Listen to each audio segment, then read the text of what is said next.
بسم الله الرحمن الرحيم. قد أفلح المؤمنون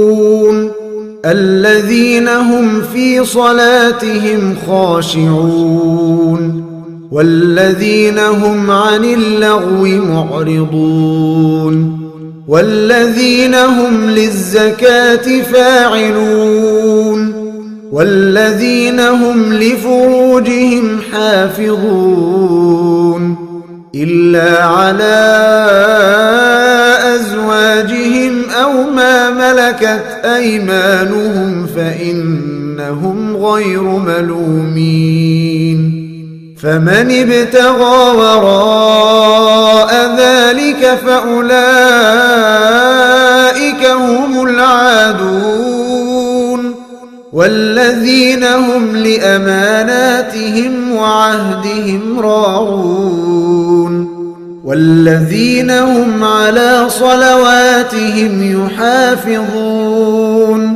أولئك هم الوارثون الذين يرثون الفردوس هم فيها خالدون ولقد خلقنا الإنسان من سلالة من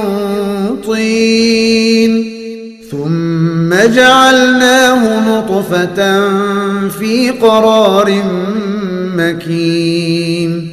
ثم خلقنا النطفة علقة فخلقنا العلقة مضغة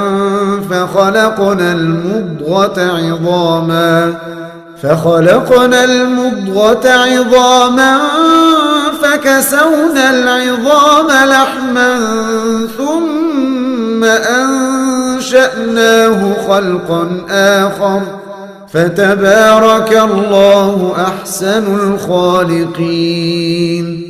ثم إنكم بعد ذلك لميتون ثم إنكم يوم القيامة تبعثون ولقد خلقنا فوقكم 7 طرائق وما كنا عن الخلق غافلين وأنزلنا من السماء ماء بقدر فأسكناه في الأرض وإنا على ذهاب به لقادرون فأنشأنا لكم به جنات من نخيل وأعناب لكم فيها فواكه كثيرة ومنها تأكلون وشجرة تخرج من طور سيناء تنبت بالدهن وصبغ للآكلين وإن لكم في الأنعام لعبرة نسقيكم مما في بطونها ولكم فيها منافع كثيرة ومنها تأكلون وعليها وعلى الفلك تحملون ولقد أرسلنا نوحا إلى قومه فقال يا قوم اعبدوا الله ما لكم من إله غيره أفلا تتقون فقال الملأ الذين كفروا من قومه ما هذا إلا بشر مثلكم يريد أن يتفضل عليكم ولو شاء الله لأنزل ملائكة ما سمعنا بهذا في آبائنا الأولين إن هو إلا رجل به جنة فتربصوا به حتى حين قال رب انصرني بما كذبون فأوحينا إليه أن اصنع الفلك بأعيننا ووحينا فإذا جاء أمرنا وفارت النور فاسلك فيها من كل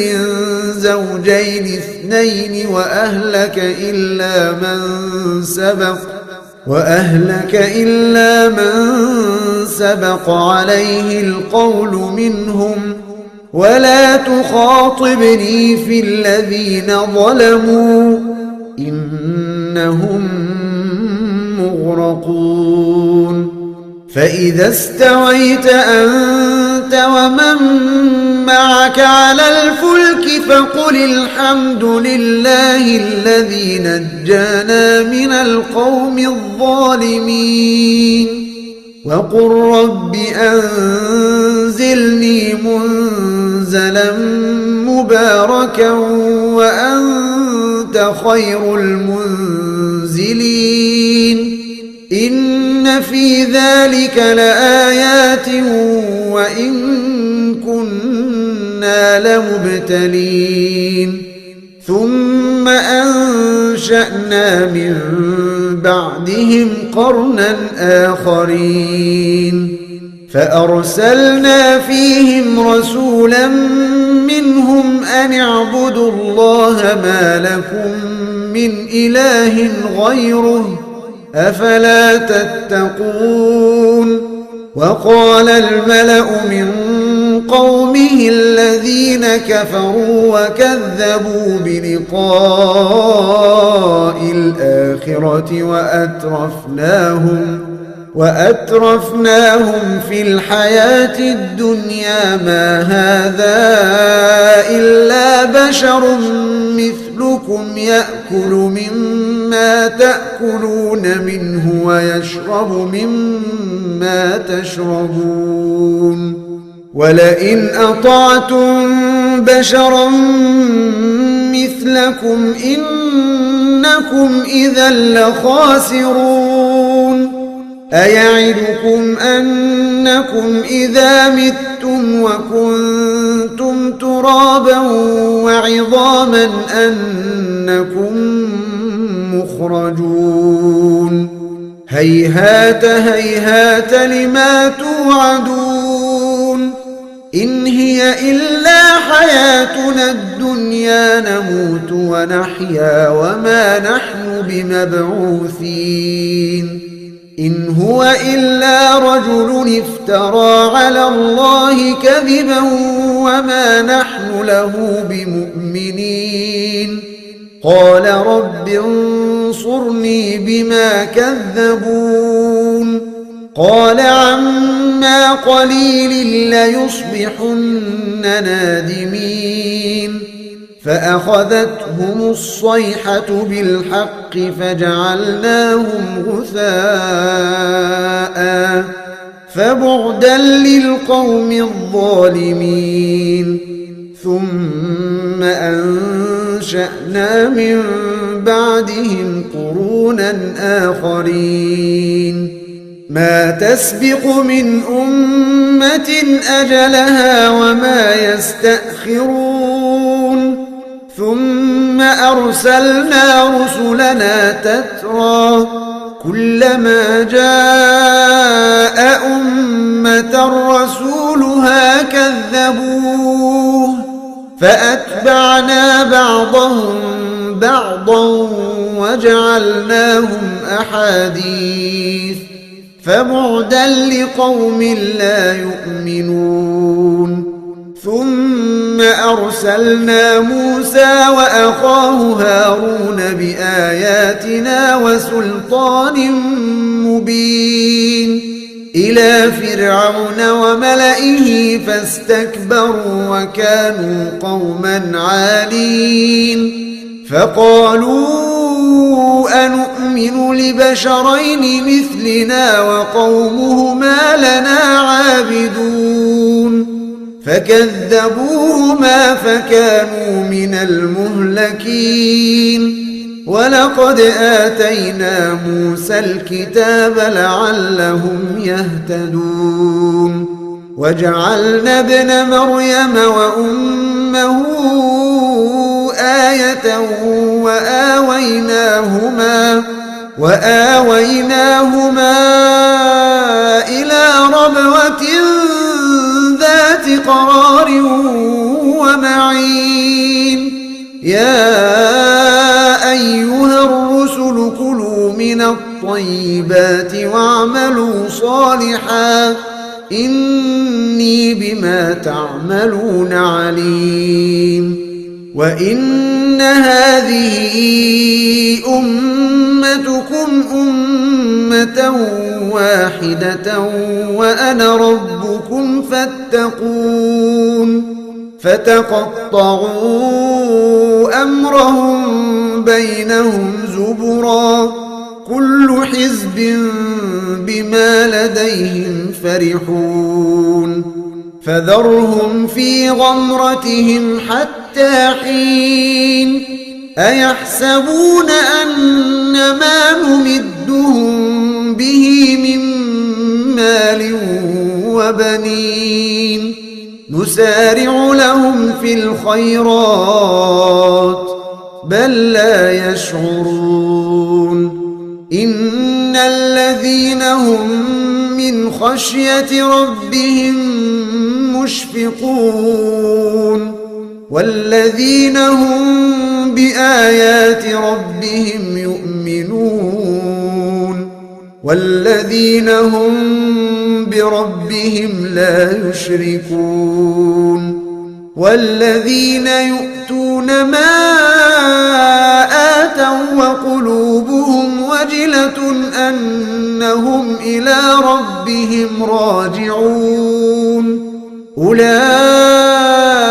يسارعون في الخيرات وهم لها سابقون ولا نكلف نفسا إلا وسعها ولدينا كتاب ينطق بالحق وهم لا يظلمون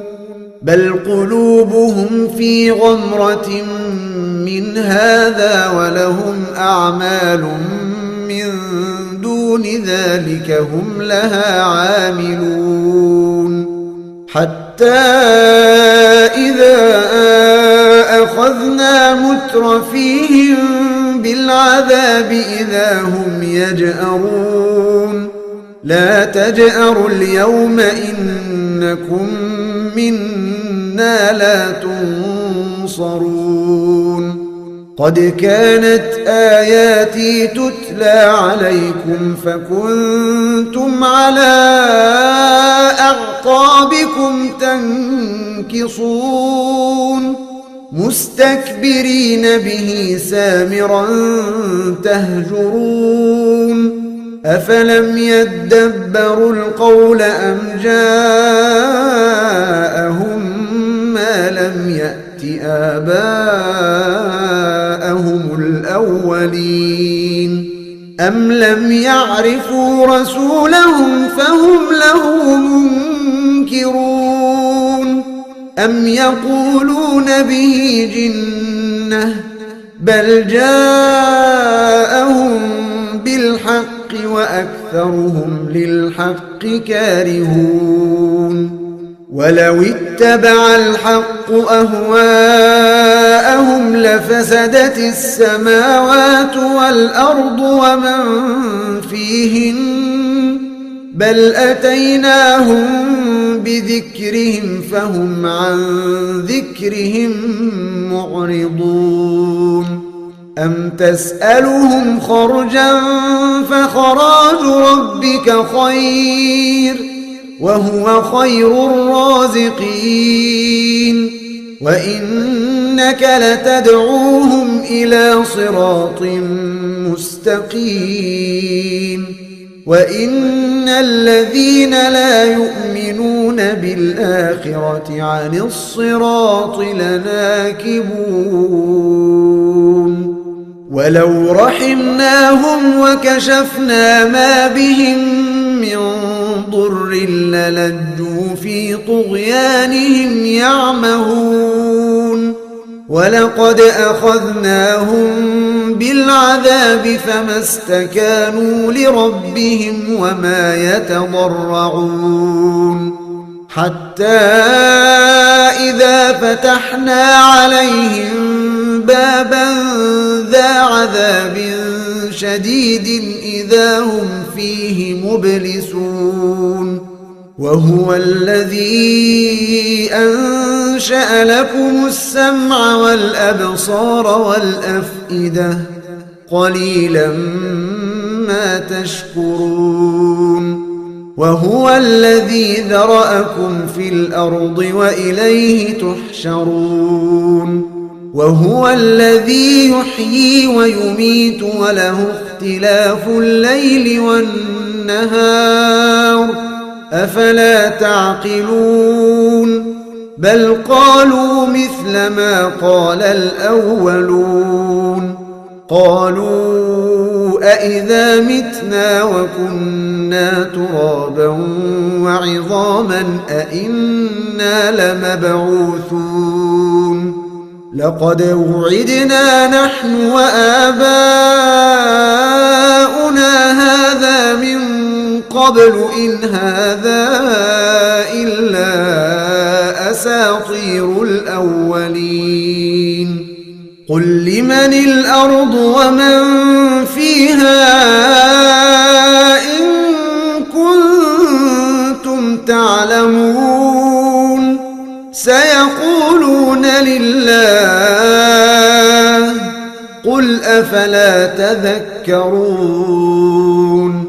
قل من رب السماوات السبع ورب العرش العظيم سيقولون لله قل أفلا تتقون قل من بيده ملكوت كل شيء وهو يجير ولا يجار عليه إن كنتم تعلمون سيقولون لله قل فأنا تسحرون بل أتيناهم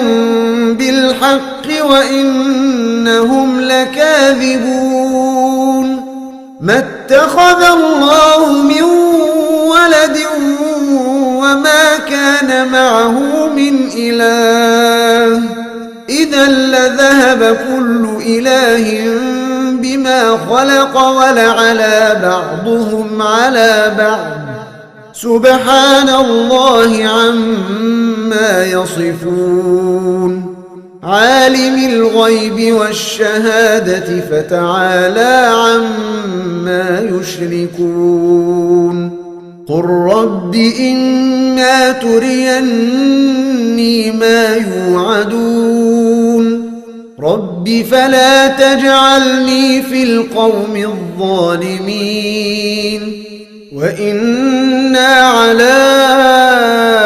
أن نريك ما نعدهم لقادرون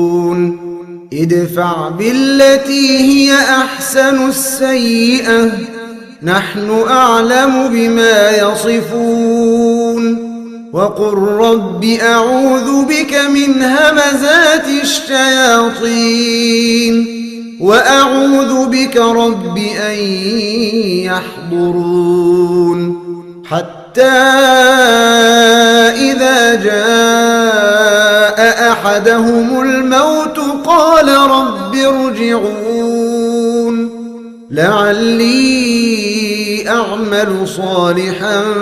فيما تركت كلا إنها كلمة هو قائلها ومن ورائهم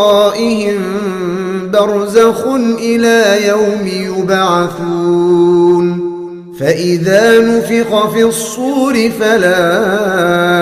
أنساب بينهم يومئذ ولا يتساءلون فمن ثقلت موازينه فأولئك هم المفلحون ومن خفت موازينه فأولئك الذين خسروا أنفسهم في جهنم خالدون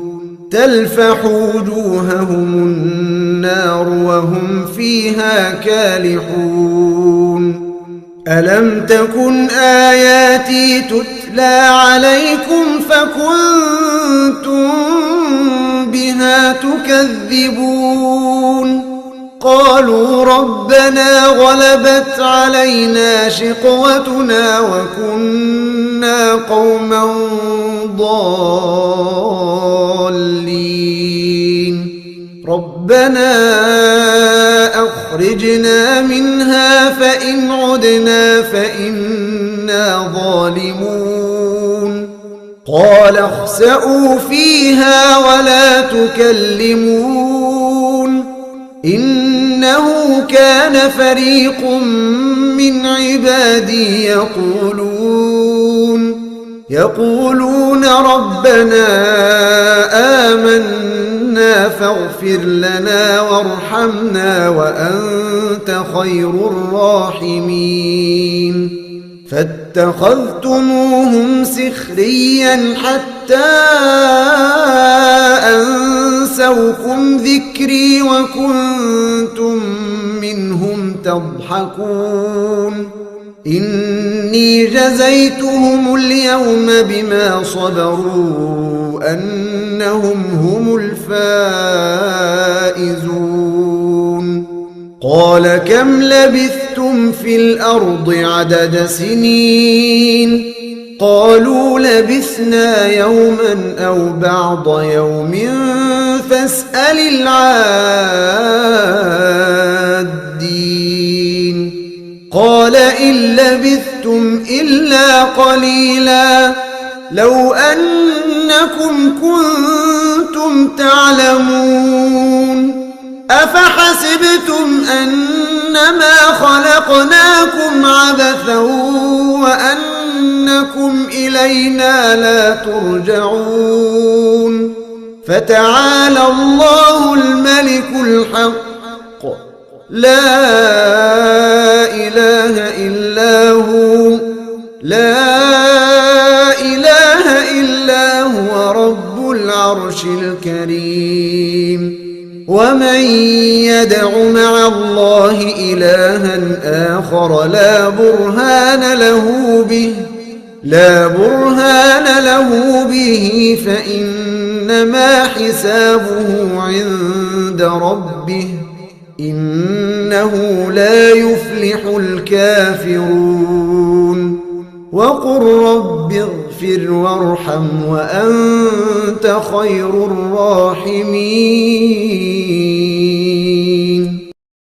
بسم الله الرحمن الرحيم سورة أنزلناها وفرضناها وأنزلنا فيها آيات بينات لعلكم تذكرون الزانية والزاني فاجلدوا كل واحد منهما 100 جلدة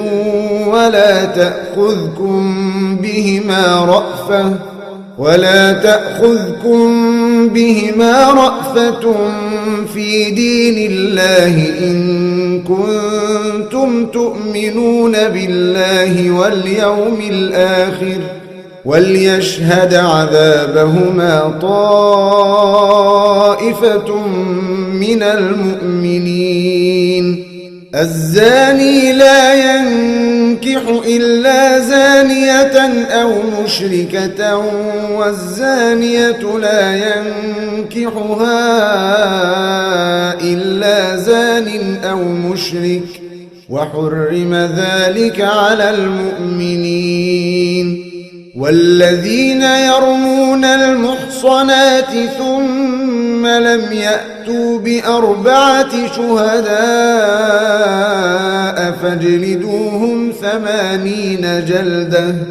فاجلدوهم 80 جلدة ولا تقبلوا لهم شهادة أبدا وأولئك هم الفاسقون إلا الذين تابوا من بعد ذلك وأصلحوا فإن الله غفور رحيم والذين يرمون أزواجهم ولم يكن لهم شهداء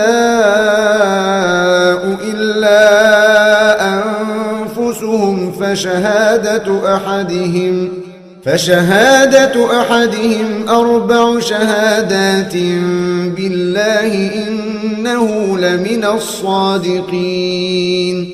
والخامسة أن لعنة الله عليه إن كان من الكاذبين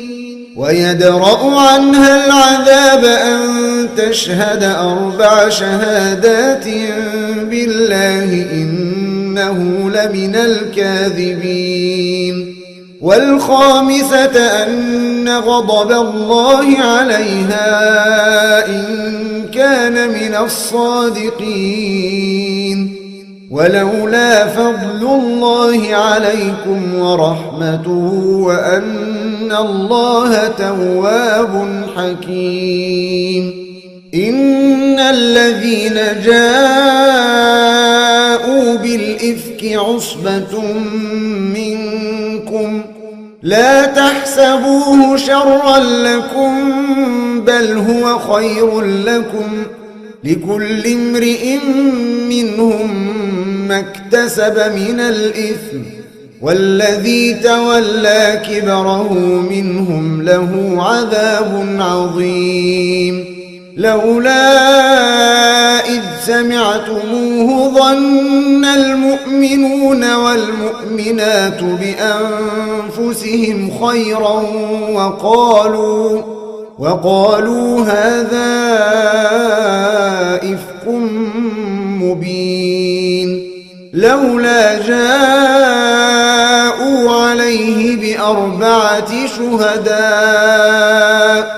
فإذ لم يأتوا بالشهداء فأولئك عند الله هم الكاذبون ولولا فضل الله عليكم ورحمته في الدنيا والآخرة لمسكم فيما أفضتم فيه عذاب عظيم إذ تلقونه بألسنتكم وتقولون بأفواهكم ما ليس لكم به علم وتحسبونه هينا وهو عند الله عظيم ولولا إذ سمعتموه قلتم ما يكون لنا أن نتكلم بهذا سبحانك هذا بهتان عظيم يعظكم الله أن تعودوا لمثله أبدا إن كنتم مؤمنين ويبين الله لكم الآيات والله عليم حكيم إن الذين يحبون أن تشيع الفاحشة في الذين آمنوا لهم عذاب أليم في الدنيا والآخرة والله يعلم وأنتم لا تعلمون ولولا فضل الله عليكم ورحمته وأن الله رؤوف رحيم يا أيها الذين آمنوا لا تتبعوا خطوات الشيطان ومن يتبع خطوات الشيطان فإنه يأمر بالفحشاء والمنكر ولولا فضل الله عليكم ورحمته ما زكى منكم من أحد أبدا ولكن الله يزكي من يشاء والله سميع عليم. ولا يأتل أولو الفضل منكم والسعة أن يؤتوا أولي القربى والمساكين والمهاجرين في سبيل الله وليعفوا وليصفحوا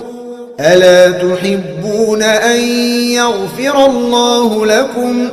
والله غفور رحيم. إن الذين يرمون المحصنات الغافلات المؤمنات لعنوا في الدنيا والآخرة ولهم عذاب عظيم. يوم تشهد عليهم ألسنتهم وأيديهم وأرجلهم بما كانوا يعملون. يومئذ يوفيهم الله دينهم الحق ويعلمون أن الله هو الحق المبين. الخبيثات للخبيثين والخبيثون للخبيثات والطيبات للطيبين والطيبون للطيبات أولئك مبرؤون مما يقولون لهم مغفرة ورزق كريم. يا أيها الذين آمنوا لا تدخلوا بيوتا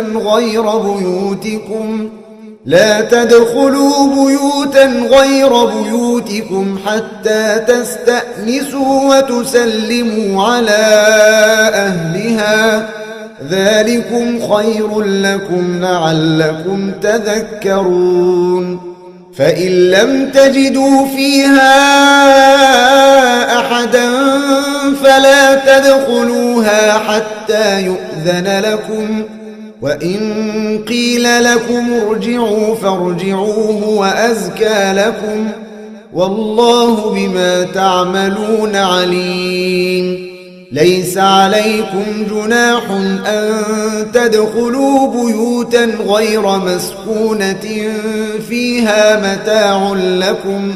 والله يعلم ما تبدون وما تكتمون. قل للمؤمنين يغضوا من أبصارهم ويحفظوا فروجهم ذلك أزكى لهم إن الله خبير بما يصنعون. وقل للمؤمنات يغضضن من أبصارهن ويحفظن فروجهن ولا يبدين زينتهن إلا ما ظهر منها وليضربن بخمرهن على جيوبهن ولا يبدين زينتهن إلا لبعولتهن أو آبائهن أو آباء بعولتهن أو أبنائهن أو أبناء بعولتهن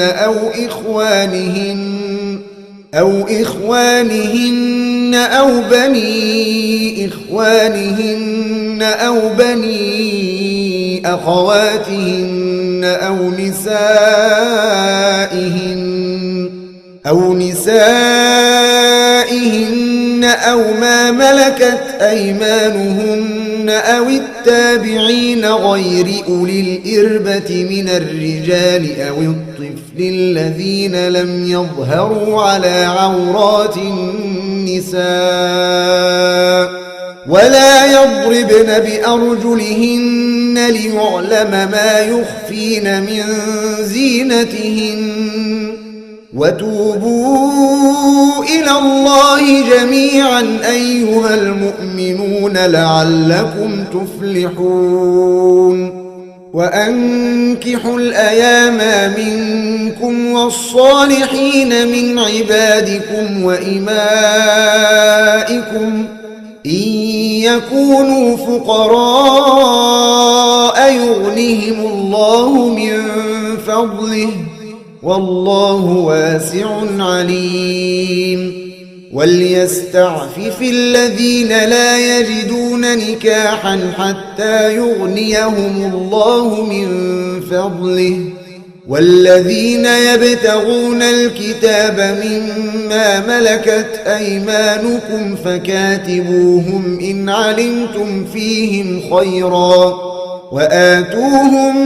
مما لله الذي آتاكم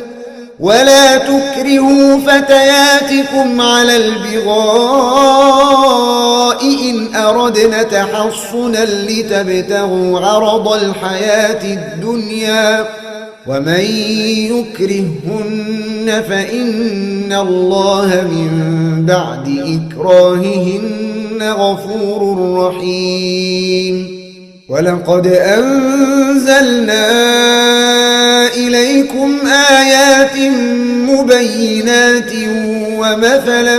من الذين خلوا من قبلكم وموعظة للمتقين الله نور السماوات والأرض مثل نوره كمشكاة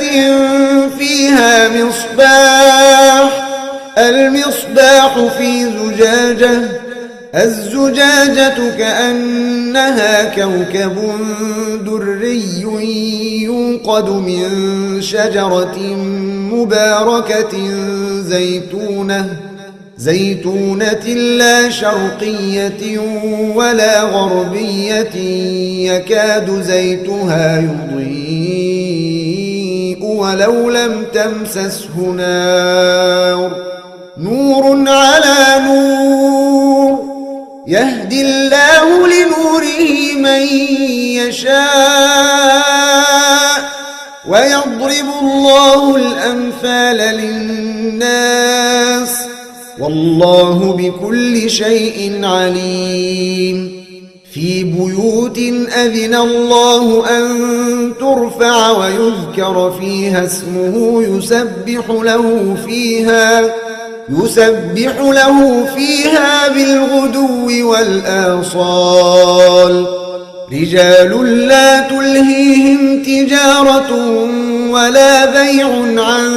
ذكر الله وإقام الصلاة وإيتاء الزكاة يخافون يوما تتقلب فيه القلوب والأبصار ليجزيهم الله أحسن ما عملوا ويزيدهم من فضله والله يرزق من يشاء بغير حساب والذين كفروا أعمالهم كسراب بقيعة يحسبه الظمآن ماء حتى إذا جاءه لم يجده شيئا ووجد الله عنده فوفاه حسابه والله سريع الحساب أو كظلمات في بحر لجي يغشاه موج من فوقه سحاب ظلمات بعضها فوق بعض إذا أخرج يده لم يكد يراها ومن لم يجعل الله له نورا فما له من نور ألم تر أن الله يسبح له من في السماوات والأرض والطير صافات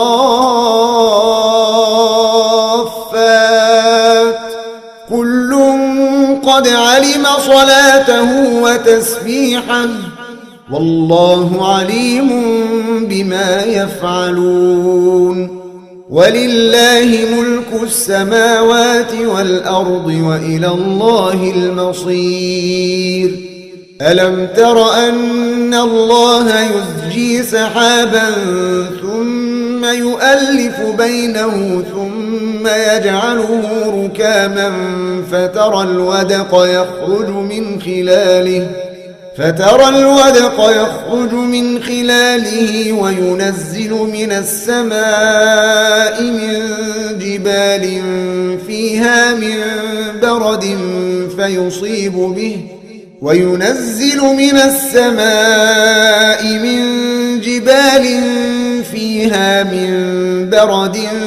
فيصيب به من يشاء ويصرفه عن من يشاء يكاد سنا برقه يذهب بالأبصار يقلب الله الليل والنهار إن في ذلك لعبرة لأولي الأبصار والله خلق كل دابة من ماء فمنهم من يمشي على بطنه ومنهم من يمشي على رجلين ومنهم من يمشي على أربع يخلق الله ما يشاء إن الله على كل شيء قدير لقد أنزلنا آيات مبينات والله يهدي من يشاء إلى صراط مستقيم ويقولون آمنا بالله وبالرسول وأطعنا ثم يتولى فريق منهم من بعد ذلك وما أولئك بالمؤمنين وإذا دعوا إلى الله ورسوله ليحكم بينهم إذا فريق منهم معرضون وإن يكن لهم الحق يأتوا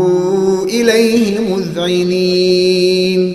أفي قلوبهم مرض أم ارتابوا أم يخافون أن يحيف الله عليهم ورسوله بل أولئك هم الظالمون إنما كان قول المؤمنين إذا دعوا إلى الله ورسوله ليحكم بينهم أن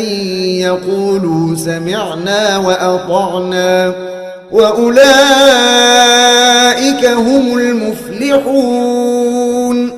ومن يطع الله ورسوله ويخشى الله ويتقه فأولئك هم الفائزون وأقسموا بالله جهد أيمانهم لئن أمرتهم ليخرجن قل لا تقسموا طاعة معروفة إن الله خبير بما تعملون قل أطيعوا الله وأطيعوا الرسول فإن تولوا فإنما عليه ما حمل وعليكم ما حملتم وإن تطيعوه تهتدوا وما على الرسول إلا البلاغ المبين وعد الله الذين آمنوا منكم وعملوا الصالحات ليستخلفنهم في الأرض كما استخلف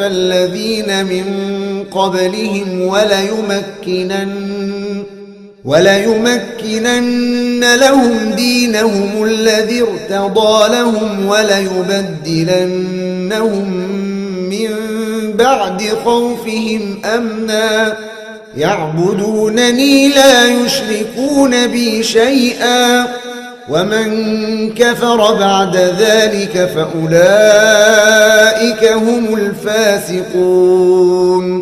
وأقيموا الصلاة وآتوا الزكاة وأطيعوا الرسول لعلكم ترحمون لا تحسبن الذين كفروا معجزين في الأرض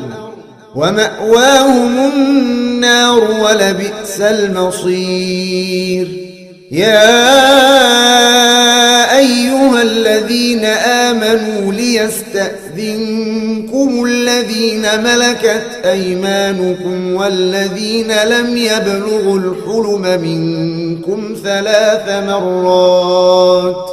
من قبل صلاة الفجر وحين تضعون ثيابكم من الظهيرة ومن بعد صلاة العشاء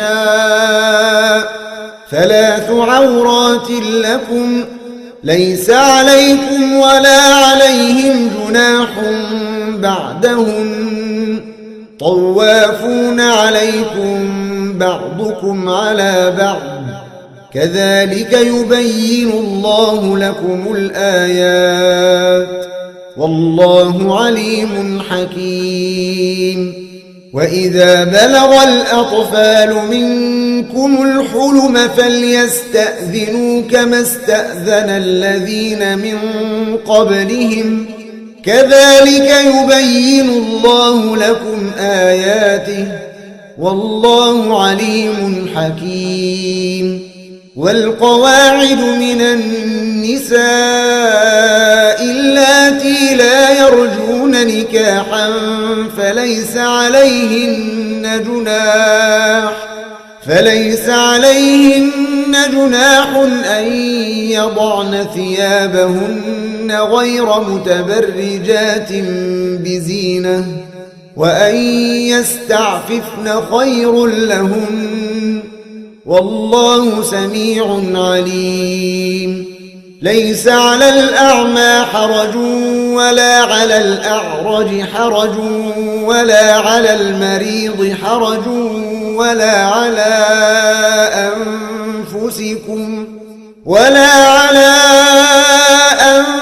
أنفسكم أن تأكلوا من بيوتكم أو بيوت آبائكم أو بيوت أمهاتكم أو بيوت إخوانكم أو بيوت أخواتكم أو بيوت أعمامكم أو بيوت عماتكم أو بيوت أخوالكم أو بيوت خالاتكم أو بيوت أخوالكم أو بيوت خالاتكم أو ما ملكتم مفاتحه أو صديقكم ليس عليكم جناح أن تأكلوا جميعا أو أشتاتا فإذا دخلتم بيوتا فسلموا على أنفسكم تحية من عند الله مباركة طيبة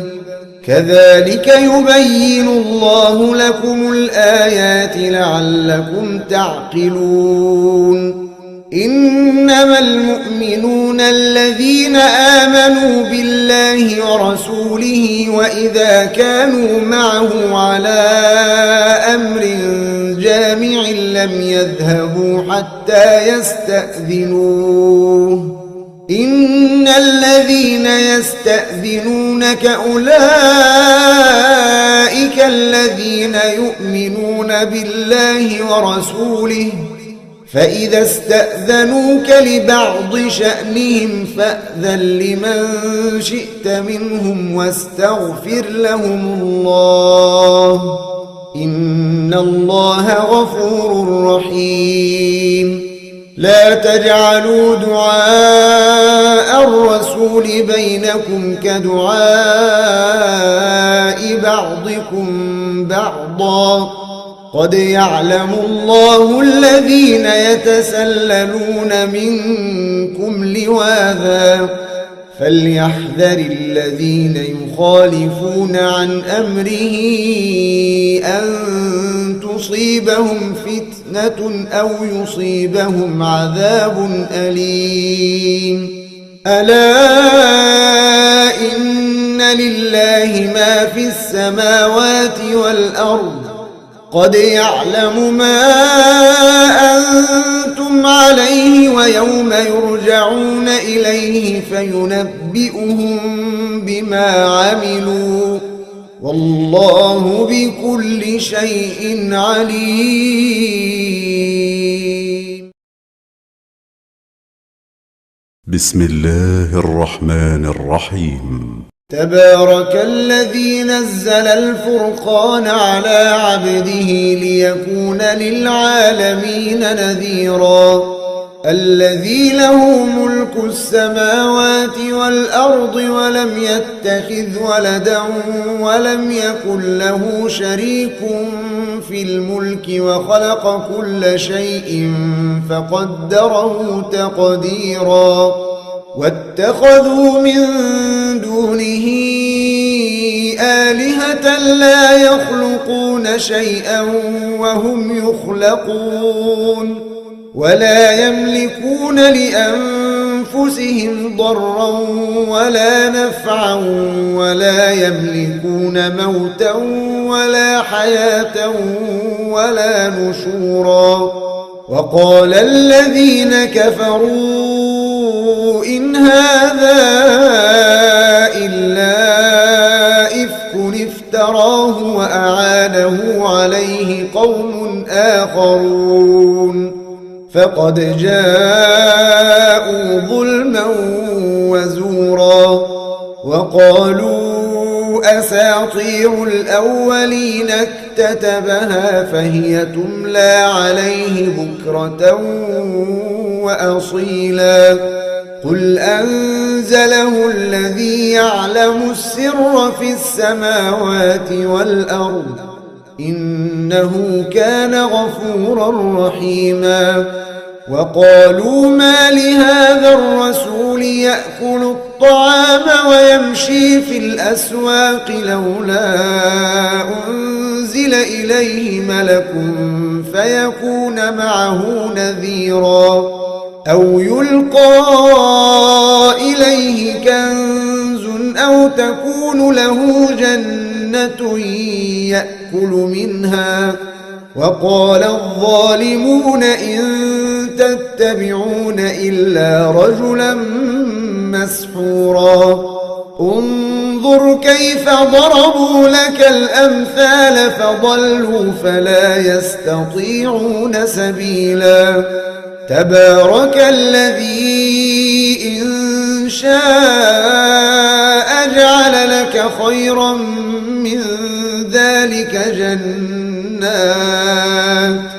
جعل لك خيرا من ذلك جنات تجري من تحتها الأنهار ويجعل لك قصورا بل كذبوا بالساعة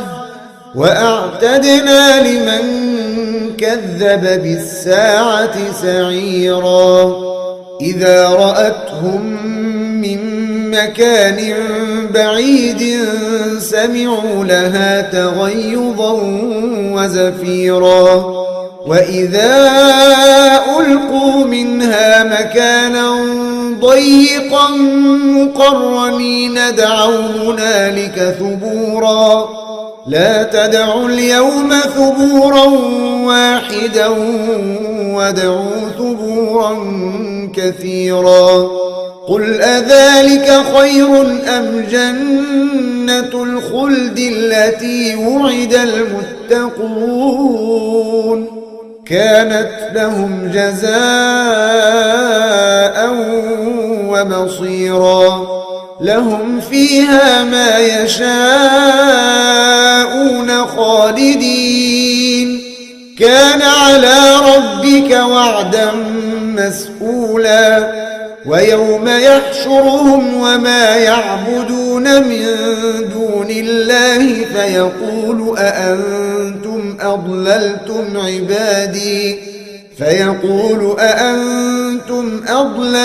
عبادي هؤلاء أم هم ضلوا السبيل قالوا سبحانك ما كان ينبغي لنا أن نتخذ من دونك من أولياء ولكن متعتهم وآباءهم حتى نسوا الذكر وكانوا قوما بورا فقد كذبوكم بما تقولون فما تستطيعون صرفا ولا نصرا ومن يظلم